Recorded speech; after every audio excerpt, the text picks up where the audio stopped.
So we will move from India to South America now.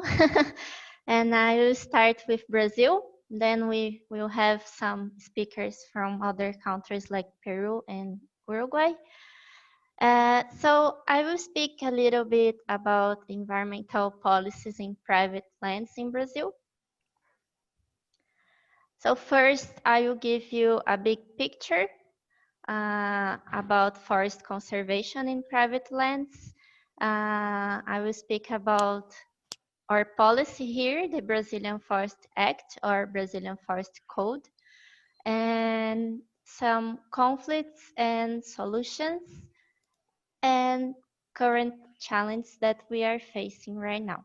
So it's a pleasure to be here with you guys because I heard some issues from India, and I believe we have part of the same issues and part of the same solutions. So let's start. So Brazil is the most biodiversity country in the world. We have 6 terrestrial biomes. 2 of them are biodiversity hotspots, Atlantic Forest and Cerrado. And we have the Amazon.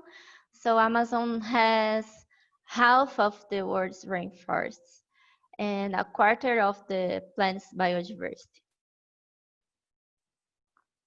However, Brazil has the greatest annual net loss of forest. So we are increasing deforestation. Last year, we had 88% of increase of deforestation and 83% of number of fires. And this year is even worse. So pasture and soybeans are the main drivers of deforestation here. We need to consider the market force. So Brazil is the largest exporter of beef and the second largest producer of soybeans. Because of that, the main land use are pastures, agriculture, and a mix of pasture and crops, and planted forests. We do have 28% of our territory under some type of protection, but only 6% of our territory is protected by strict protection areas. So 10% are protected areas of sustainable use. So some agriculture or some other activities are allowed in those areas. And the other areas are indigenous lands where we also have agriculture. So 54% of our native vegetation in Brazil is in private lands. So that's why it's so important to protect forests in private lands. Because our protected areas are not enough to ensure the biodiversity conservation and ecosystem service provision. But we have a big problem, and we are talking about this here. We have conflicts, especially between environmental and agricultural sector. So land policies tend to ensure the agricultural expansion and environmental policies. They are trying to protect and restore native vegetation. So we need a collaboration across a range of disciplines. We need to work together to find a way. And Dr. Timothy was talking about this. So our policies, they need to meet many targets, multiple targets. So because we share the same territory, we are sharing the same watersheds, the same biomes, the same land. So here in Brazil, also in India, We have many small farmers, but we also have huge percentage of the territory with large farms, agribusiness. We have urban areas, mining, indigenous people, and biodiversity.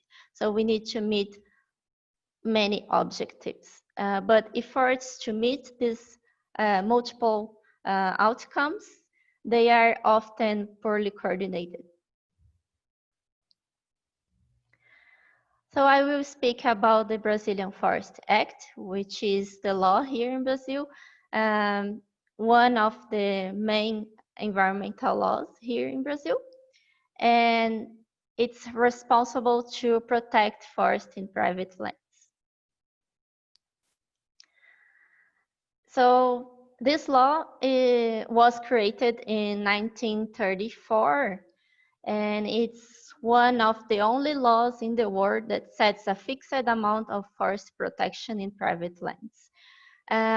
So this policy has two main mechanisms to protect this forest. We have the permanent preservation areas, which is mainly riparian zones, and legal reserves. So the legal reserves are a percentage of the rural property that must keep forest. And this percentage depends on the region and the biome. So most of the countries 20%, but it can reach 80% in the Amazon forest. But this policy is complicated because we are talking about forest conservation in rural properties. So we have a big conflict between environment and agriculture. So after 10 years of negotiation, the law was replaced by the Native Vegetation Protection Law, which is known as the New Forest Act. And the process of revision of the law was marked by a huge polarization among the stakeholders. So we had the agribusiness sector saying that the compliance with the previous law would lead to losses of agricultural production, and the other side, the environmental organizations and academy, saying that the modifications would lead to forest and ecosystem service losses. Well, after 10 years, Brazilian Farm Law won, so the changes reduced the legal requirements for legal reserves and riparian zones. Through many legal mechanisms, but many of them have different interpretations and do not have clear rules to be applied. So we still have many conflicts. Those chains, we reduced it from 50 to 21 millions of hectares to be restored. But still, we do have a great amount of vegetation to be restored. So you can see here, mainly in the agriculture frontier, in the Amazon border with Cerrado biome, we have great numbers of native vegetation depth, which means that the rural properties must restore riparian zones, also legal reserves. So you can see here in Cerrado, we have a great native vegetation depth. So we do have around 80 millions of hectares to be restored under riparian zones and 11 million hectares of legal reserves. Well, but even with the change of the law in 2012, 8 years later now, we still not have the law is not fully implemented.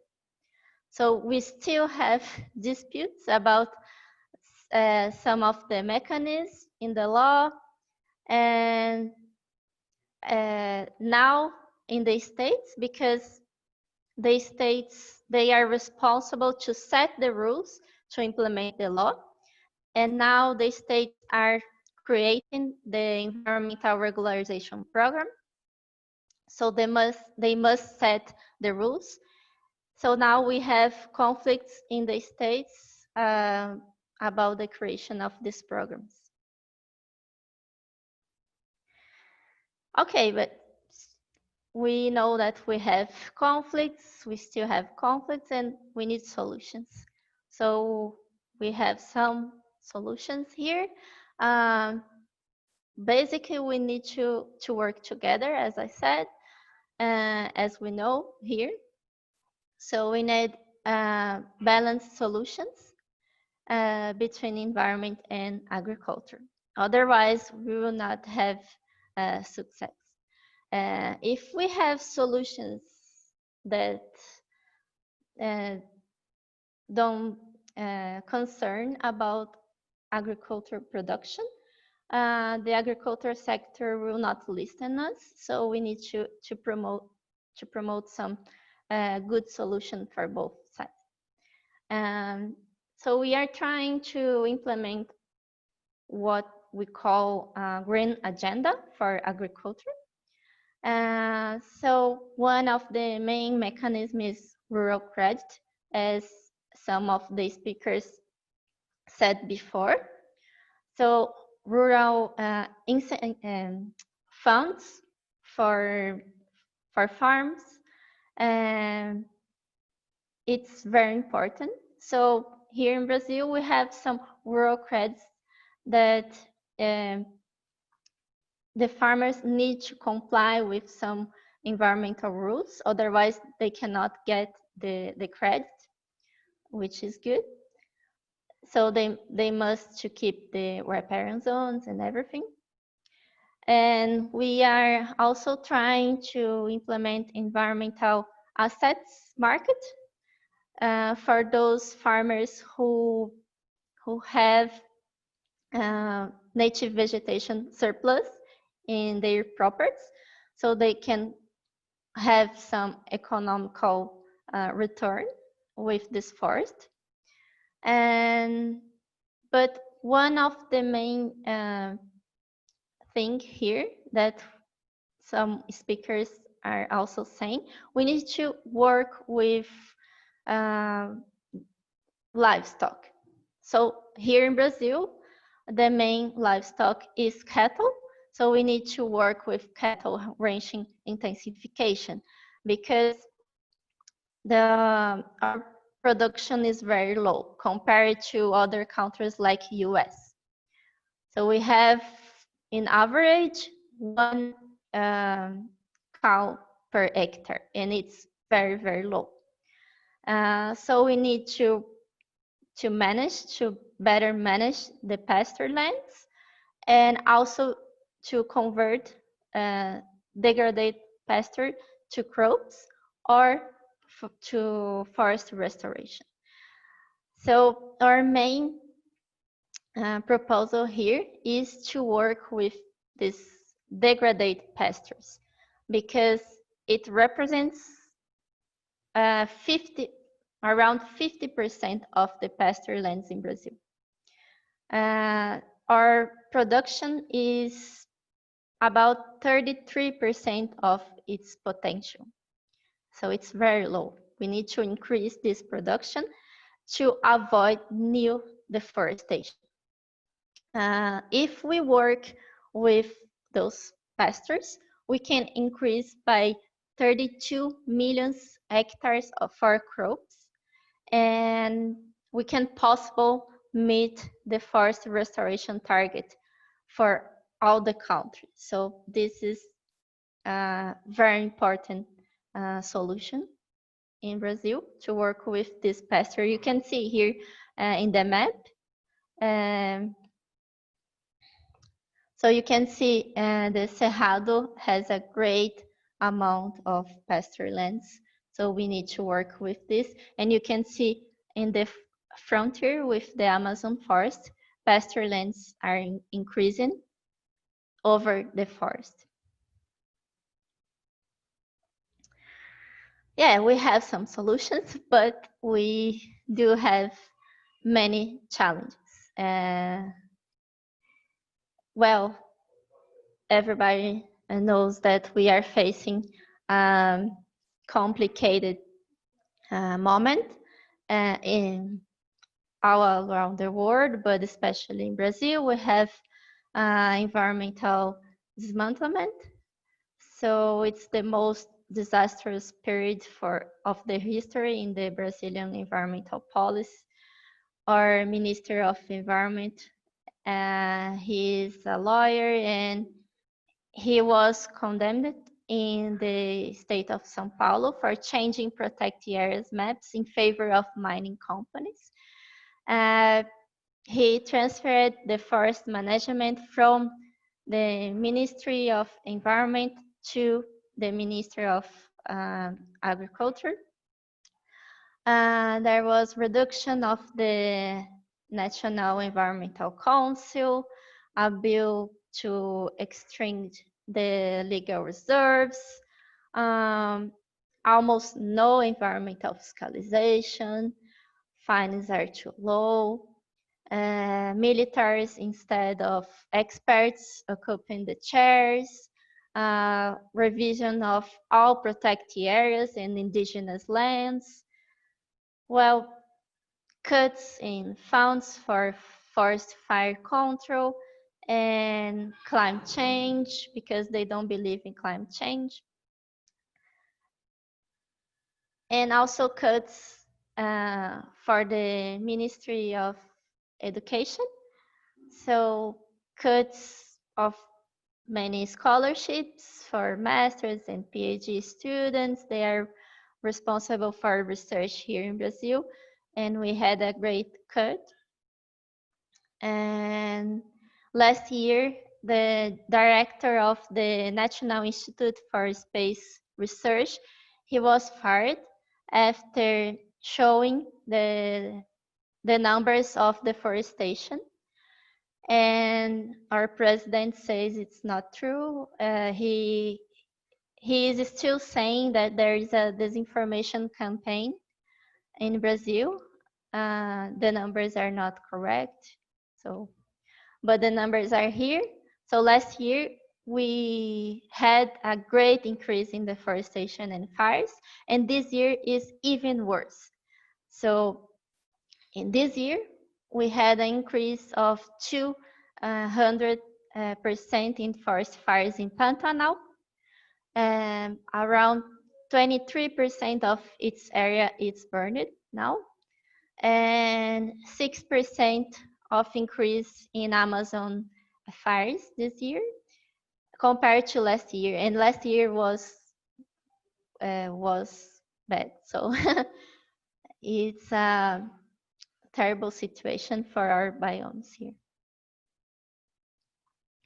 But we need to keep working. So we keep doing science, showing data, showing information, showing the risks of and impacts of these policies and decisions that are taking. And we need to think here as an international community, international event. We need to think together about what is behind this, what is behind deforestation, and we need to think together in global solutions because like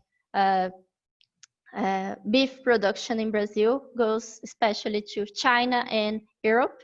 So those countries need to think about this and work together with Brazil to avoid beef from deforestation. So thank you so much.